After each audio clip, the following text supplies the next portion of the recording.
Hey guys, welcome to your Tuesday night training. Hopefully you've already seen the video earlier in this playlist labeled On Scene Report. If you haven't, pause this, go back and watch that because this builds off that video. He refers to it as an on-scene report. We refer to it as a scene size up. It's the same thing. If you've watched it, you've seen that there's different departments that he's trained in the scene size up, the reports, and they've developed graphics that they keep in their engines. So we've done the same thing. I've kind of modeled this after, I believe it was Clearwater, Florida, their fire department. There was an image of one of their graphics in that video, and I've kind of modeled it off of theirs. And this is just to this will be to put in the officer side of Engine 6, Engine 5, Rescue, and Tanker. And I'll also attach this when I send out the training this week. I'll send this as an attachment, as a PDF. You can print it off, throw it in your glove box if you want. But basically, this is for the first arriving units to give a scene size up and on-scene report, so everyone that's en route knows exactly what's going on. So Jack kind of developed this list. He developed this checklist. I've put it into this graphic form, nice bright yellow, so even at night you don't have to strain your eyes or shine a flashlight on it to see. You should be able to see it pretty well in the dark. So there's two sections. There's responding to scene, and then there's upon arrival. So under responding to scene, we have three different checks. These are just reminders, really. Do the 360 check of each truck, of the truck you're about to roll in. Primarily, the operator will do the 360. Number 2 is call your en route. And number 3 is respond and I am responding. So with number 2, with calling en route, if someone hasn't already called en route or called that we acknowledge the page with Hancock, make sure you do that now. We want to say this over Castine repeater. That way the Castine units that are going to the scene know that Engine 6, for example, is rolling to the structure fire. But we also want Hancock to know that we got the page. So if Chief or Peter does it a lot too, if they don't call from their radios in their trucks that saying they acknowledge a page, make sure we acknowledge a page with Hancock as the apparatus is leaving. But bottom line, make sure you say number 2 over Castine repeater as well. And then 3, respond and I am responding. That's just, we did a training on this a couple weeks ago. That's just using the apparatus iPad to update your responding status. So you just update it to en route.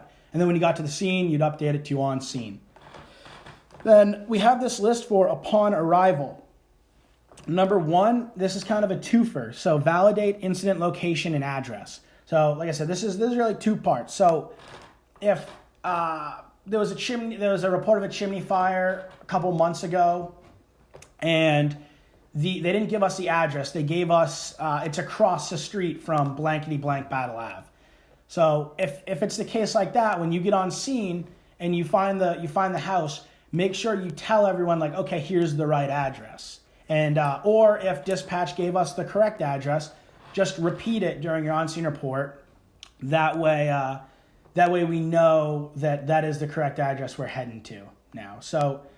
And then the second part to that is if you hit map it on I am responding, it brings you to a little GPS and it brings you to the incident. But I'd say 4 times out of 5, that's wrong by a house or 2. So if you're getting there, make sure you validate the location. That's just, you got there and the map brings you to a different house. You just hit validate when you're on scene, and it tells it changes the map function for everyone else coming in. That way they go to the right spot. Number 2 is the description of the building. So you want to go over the number of floors, you want to go over the type of occupancy, and you want to go over the construction. So for number of floors, you'll see the exercise that we do in a couple minutes. I'm going to refer to it as a 2.5-story building. So you'll see why in a second, but if it has 2 full floors and an attic, it's going to be 2.5.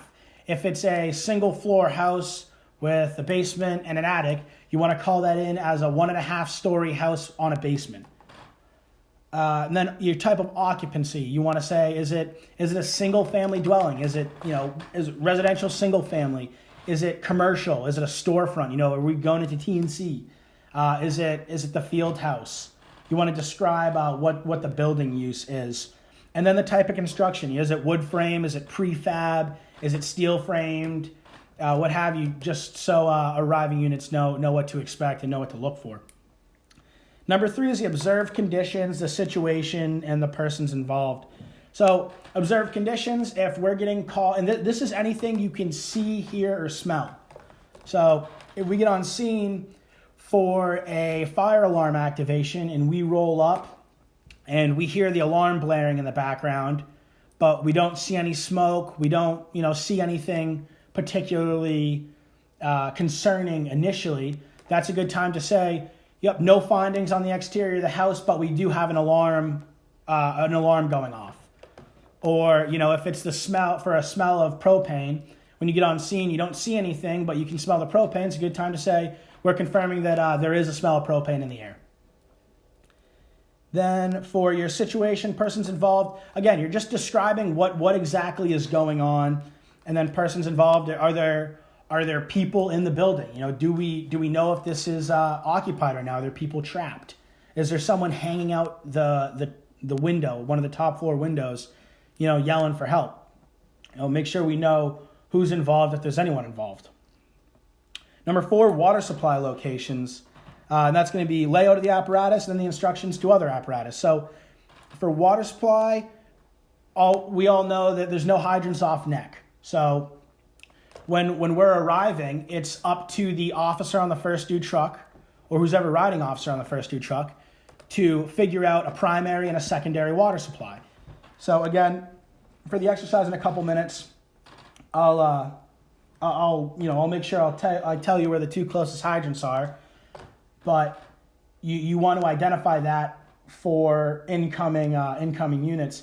Again, if it's off neck, are we going to have to start drafting? Are we going to have to set up a dump tank and a shuttle? Just give the current situation of the water supply. Number 6, which is a little later, is when we'll describe what we're going to need for a water supply, if at all, if it's anything different that we don't already have there. And then layout, so where your apparatus is placed in relation to the building. And number 3 is instructions to the second due apparatus, if you want them to tag the secondary water source. Number 5 is initial actions on scene. This comes straight from this guy's video. The three different methods of attack, or the 3 different actions. You got investigating, offensive, and defensive attacks. So if we get called again for a fire alarm activation, it's going to be, Engine 6 will be off on scene investigating. Or if we get there for a confirmed structure fire, we get there, everyone is outside, they're all in the front lawn, no one's inside, the structure is pretty much past saving, and it's fully involved, we're probably going to be in defensive attack mode, hit it hard from the yard, And then number 6 is additional resources required in mutual aid. So if there needs to be a change to the run card, the traditional run card, obviously our run card down there, we all know it, it's automatic unless something changes. So if we have someone that's stumbling out of the house and they collapse from smoke inhalation, we're probably going to want to get rescue there before tanker. But that, it definitely changes situation to situation, and that will be the decision of incident command. But again, additional resources requested. Heck, it could even be that we need stuff that's stored at the station that isn't necessarily always on the trucks. Like we had a grass fire the other day down at Morse Cove, and Engine 6 rolled, but as we were rolling, we made sure to tell rescue that we needed all the Indian tanks and get those filled up. So additional resources, that could be additional equipment or additional vehicles. And then mutual aid. Mutual aid, as we know, Penobscot Fire, Orland Fire, Blue Hill, Bucksport, and an ambulance. If it's a structure fire, we're going to want other departments and we're going to want an ambulance on standby. So that's just something to keep in mind. And then number 7 is just to establish incident command and the location of incident command. So this could be something as simple as Castine Fire 1 will have command and is located at the back of his gray pickup. That way incoming units know where command is, so that's where they can go to give him their tags and get their assignment, their Fireground assignment. That way, there's no confusion running around looking for command. So we're going to switch over to this image. We're going to say that we were toned, Castine Fire was toned to 14 Court Street for the report of a confirmed structure fire, unknown persons inside. So this is an image from, it's called Fire Studio Mobile. I'll talk about that after we kind of go over this. But this is a familiar building. It's pretty lifelike. And I've gone in, I've taken this picture and I've added some stuff to it to kind of give us an idea of, holy cow, we're rolling up on this, right? So take a couple minutes and pause it if you have to, and just look at it and develop what your scene size up would be. For your notes, there is a hydrant on the corner of Tarentine and Court, and there's a hydrant on the corner of Court and Dresser. So those are the two closest hydrant locations. So make sure to add that in your scene size up. And like I said, pause it if you have to. Take a quick look at this and develop your scene size up. Write it down if you have to. And I'll tell you what mine is. Again, this isn't right or wrong. This is just what I've developed looking at this. So we've got to the station. We've done our 360 check of the truck. I've called that we're responding over Castine, Repeater, and Hancock. So Engine 6 is responding to 14 Court Street for the report of a structure fire with a crew of 4. And then I've updated our response status on I'm responding. In the 15 seconds it took us to get there, 15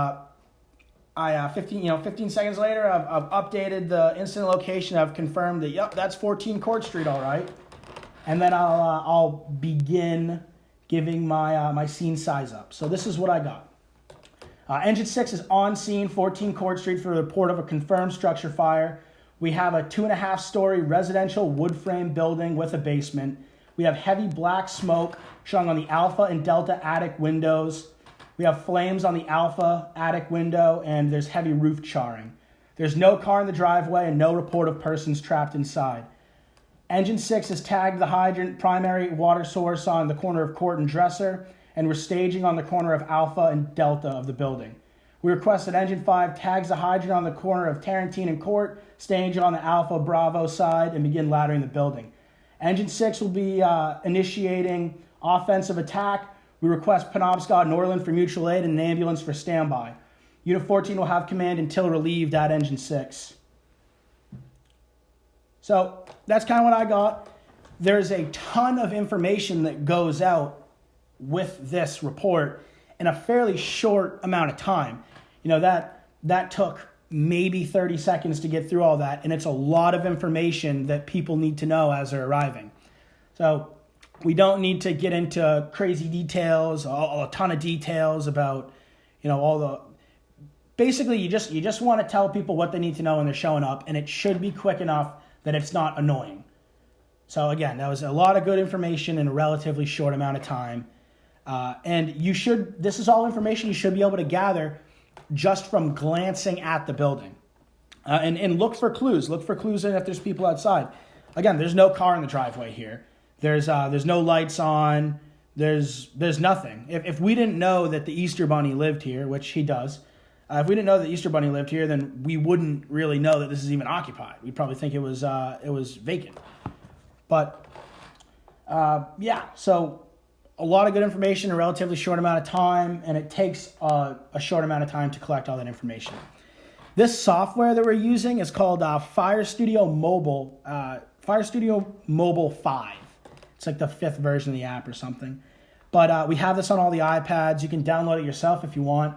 And it allows you to take a picture and add all kinds of cool stuff to it. I've added, as you can see, some smoke coming out of the attic windows, charring around the windows, flames on that Alpha side there. There's some charring on the roof. You can even add like a burnt out car. There's graphics for people, like collapsed on the front lawn. A lot of really good stuff, and it's going to be a really good training tool once we kind of figure out how to better use this. So expect to see more from this mobile fire studio in virtual trainings in the weeks to come. So I hope you learned something. I hope you're able to get your brain juices flowing and kind of figure out how you'd call this scene size up. Again, I'm going to attach that PDF. You can print that out, stick it wherever. And yeah, so have a good day. Thank you for watching, and we'll see you next week. Bye now.